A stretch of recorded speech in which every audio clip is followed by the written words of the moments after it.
Bienvenidos a una clase de Audio Perceptiva 2, donde el tema que vamos a abordar para dar una apertura a algunos conceptos y tratar de entenderlos es texturas musicales.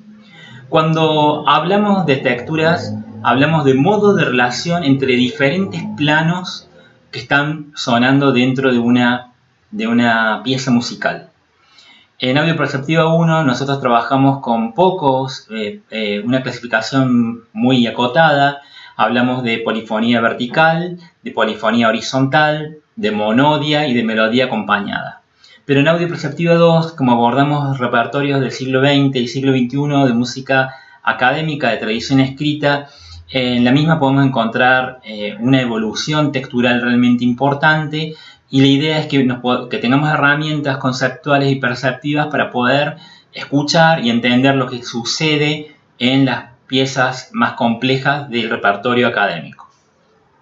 Entonces, en un primer momento, tenemos que tratar de entender tres leyes que regulan la percepción y nos ayudan a entender las texturas.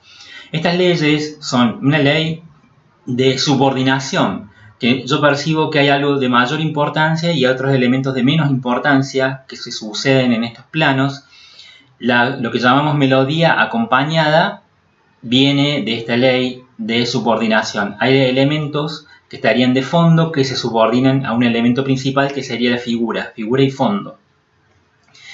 En Audio Perceptiva 2 lo que tratamos de hacer no solamente es decir que es una melodía acompañada, sino que examinar qué pasa con el acompañamiento, qué tipo de textura es la que acompaña a esa melodía.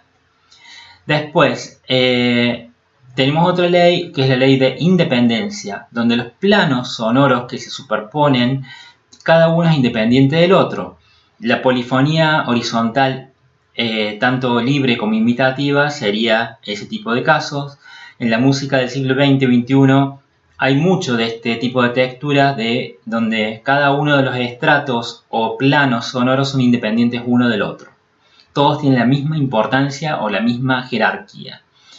Y existe otra ley que se llama ley de complementariedad. La ley esta de complementariedad tiene que ver con un principio de que, ¿cómo me doy cuenta que algo es lento? Me doy cuenta que algo es lento porque hay algo que es más rápido. Entonces, este elemento lento se complementa con este elemento rápido. O, ¿cómo me doy cuenta que esto es agudo? Porque hay algunas cosas que suenan más graves o más graves que este otro estrato. Entonces, ley de complementariedad, un plano sonoro se define por relación al otro plano. Todos tienen la misma jerarquía, tienen algo que ver con esto de la independencia, pero un plano define al otro por sus propias características, ¿no? Lo agudo, lo grave, lo rápido, lo lento, lo fragmentado y lo liso y con duraciones largas. Todos esos elementos van a ayudar a entender esta ley de complementariedad. De acá se desprenden un conjunto de texturas que son muchísimas, pero bueno, vamos a acotarnos a algunas que para mí son importantes que ustedes puedan percibir. Dentro de la polifonía vertical, nosotros vemos tres casos. Uno que denomino homofonía, otro polifonía vertical propiamente dicha y otra una polifonía vertical de slendro. Vamos a ver qué es cada uno de estos casos. Cuando hablamos de polifonía vertical, homofonía, me refiero al movimiento directo entre las voces. Algo que en la armonía tradicional está prohibido, el movimiento directo. O sea, hacer quintas directas, octavas. En la armonía no se puede. Pero los músicos impresionistas, con Debussy a la cabeza y después Erik Satie y después el jazz toma mucho de esto y la música popular, el rock también, nos vamos a encontrar con sucesiones de acordes que se van moviendo de manera paralela.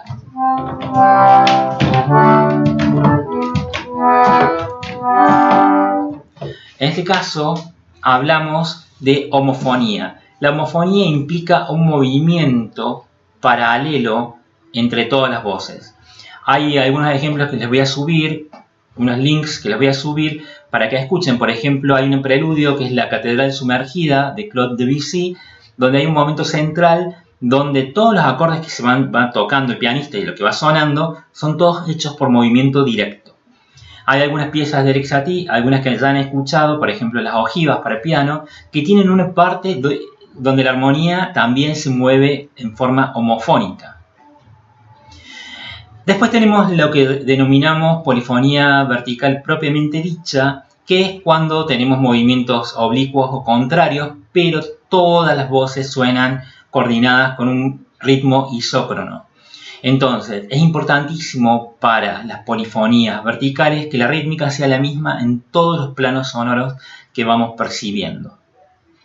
Y la polifonía vertical de Slendro es una práctica también que utilizó Debussy en algunas de sus piezas. El Preludio 8 para piano tiene un fragmento donde los paralelismos que se producen no sobre la escala diatónica, sino sobre una escala pentatónica. Si yo trato de mantener una regularidad en la interválica de un acorde que lo voy moviendo en forma de movimiento paralelo ascendente, con una escala pentatónica no lo voy a lograr. Por ejemplo, si yo empiezo con el acorde de Fa sostenido mayor en una escala pentatónica, a ver, y subo un grado, todas las notas, fíjense, que suena.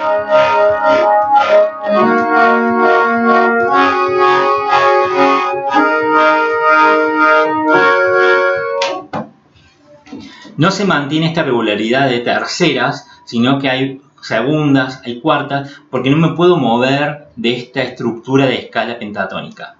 Debussy trató de reflejar la sonoridad de los gamelanes orientales utilizando estas escalas pentatónicas en su música, y cuando hacía paralelismo sobre una escala pentatónica generaba esta textura que se llama de Slendro, que recuerda a los gamelanes javaneses.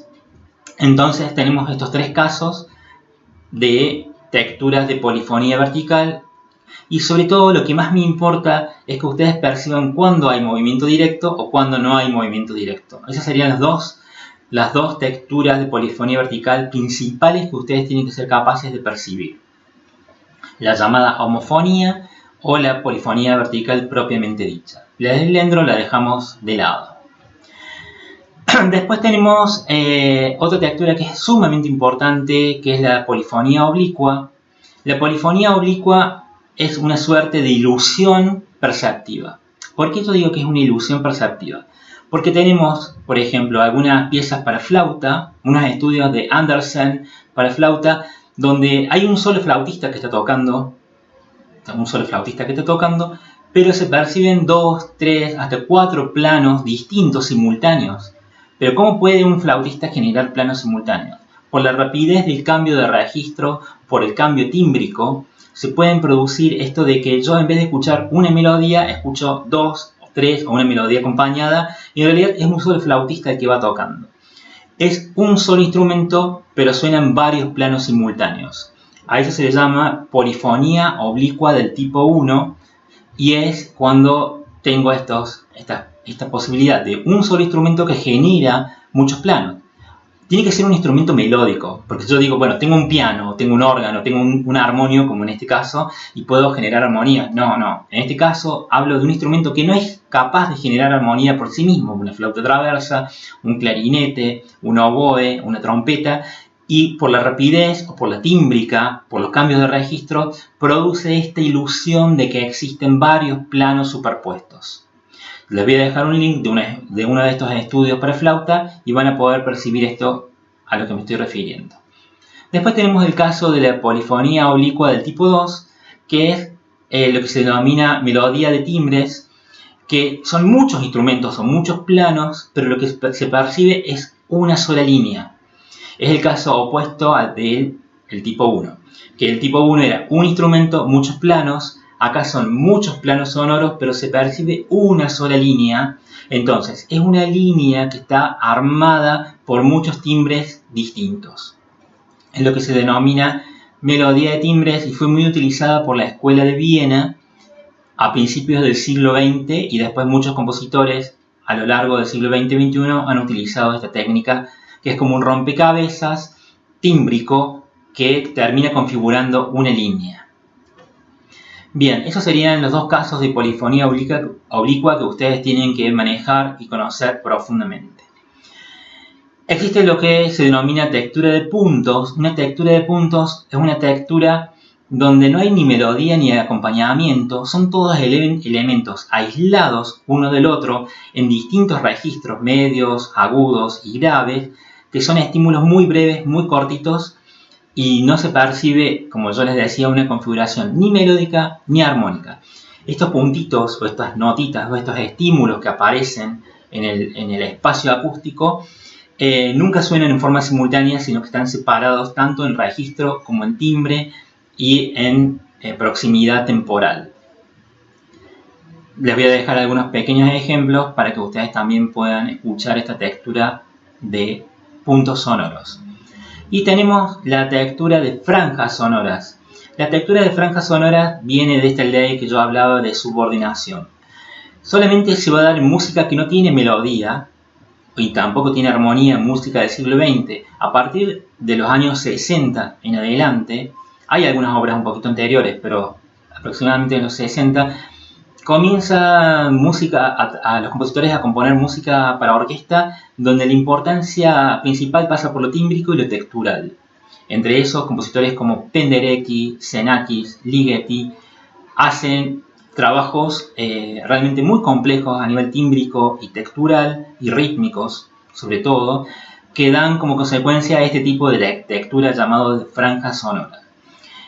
Para que existan franjas sonoras, estas franjas son franjas que están delimitadas por algún tipo de comportamiento o tímbrico o registral o rítmico que se diferencian de otras franjas que van comportándose de otra manera completamente distinta.